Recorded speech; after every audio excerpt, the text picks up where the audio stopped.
dream. Sativa. When I need to focus and be not distracted by pain. Dream can sometimes take me where I need to go to maintain sanity. In a very turbulent time,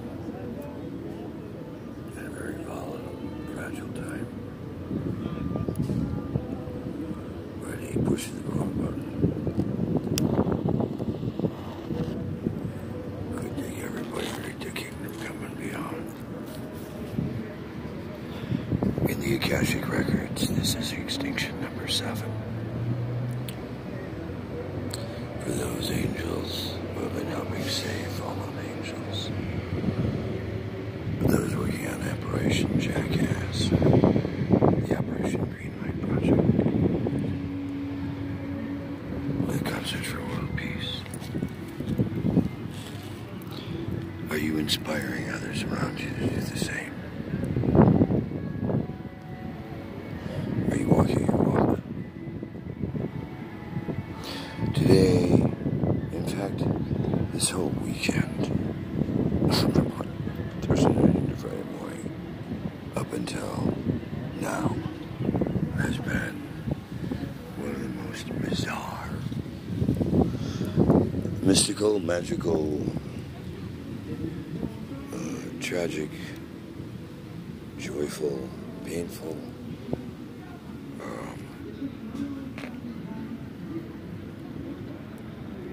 uber condensed time capsule I've ever gone through in any vortex.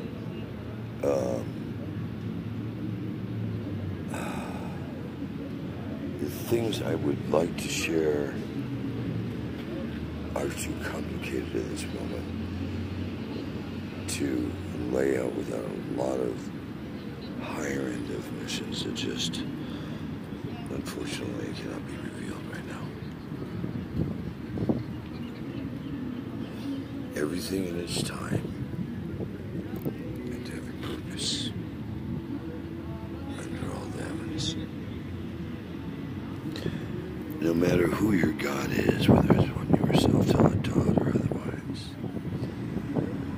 through your karma, through your incarnations, through your different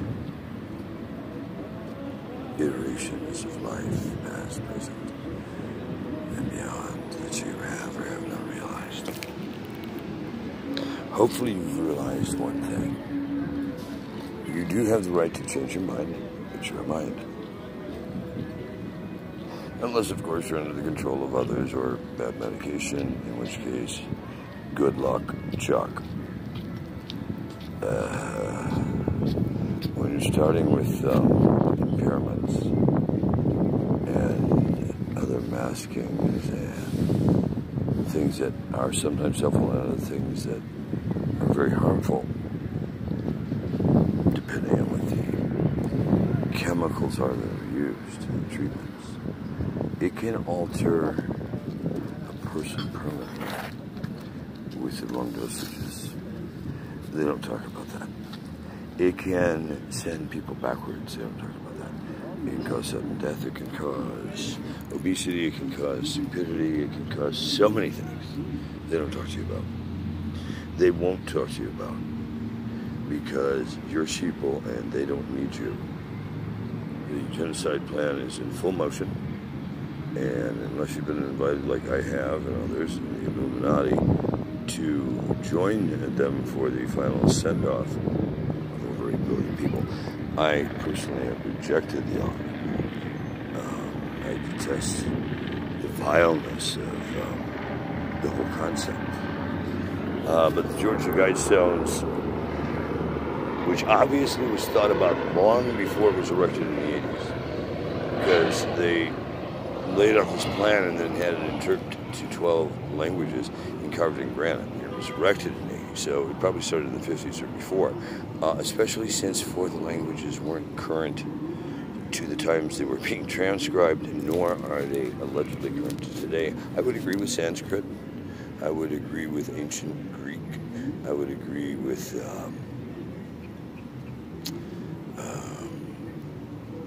hieroglyphics. I would disagree with Babylonian because give some of these crackheads meth or stomped on drugs on the street, and you will see Babylon in a sight and sound dimension that looks worse than a scary movie with Night of the Living Dead.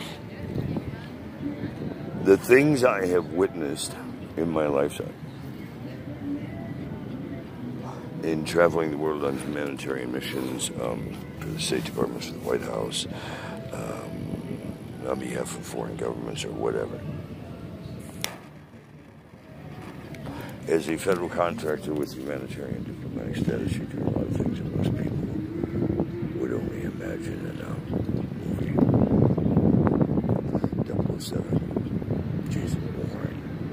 Isn't it funny? If you Google the term "the real Jason Bourne," it brings up millions of references to a real thing. See, when you put the front of the movies, there's always plausible reliability, but if you dig deeper, a lot of stuff you conspiracy theorists think, or others, about MK Ultra, or the Jason Bourne Project, or many others, or CERN, or the HARP Project. Well, that annoys the fuck out of me, HARP. I like the ink stamp project with the CIA, written in 1949, the year the CIA opened, and allegedly 10 years before my birth in this incarnation, and 20 years before I officially created the name KURTKELLY, which became a public record why IMDb says I'm 10 years younger than I am, because I was born with a different name. JC, the voice of God, is from Michigan, right up here, the tip of the middle finger. He's back, he's pissed. I never knew Jesus used the N-word so much. Did Jesus uncrossed Saturday Night Live. I was getting calls, like at 9 o'clock, West Coast time, and people on the East Coast leaving me messages telling me how could I, and they were in tears and sobbing and other stuff, and messages that they were praying for my soul because I was going to hell. Really? Have you heard the book of Revelations? It doesn't talk about Jesus coming back and Mr. Nice Guy, and it does talk about fire and brimstone and all kinds of other whack shit. Armageddon. So you can interpret what I did, or what Lauren did, or what the cast of Saturday Night Live did is out there, because, you know, it was a rip on Django, and it also had a Nazi playing Christ. Oh. Get over yourselves, seriously. Sometimes you need to take another look. There's a lot of hypocrisy in religion. I don't know any God that wrote one line of what you're following. Does my eye kind of look like the old, was it the Tarrington commercials? I'd rather fight than switch. More will be coming soon. You should see what the other guy looks like.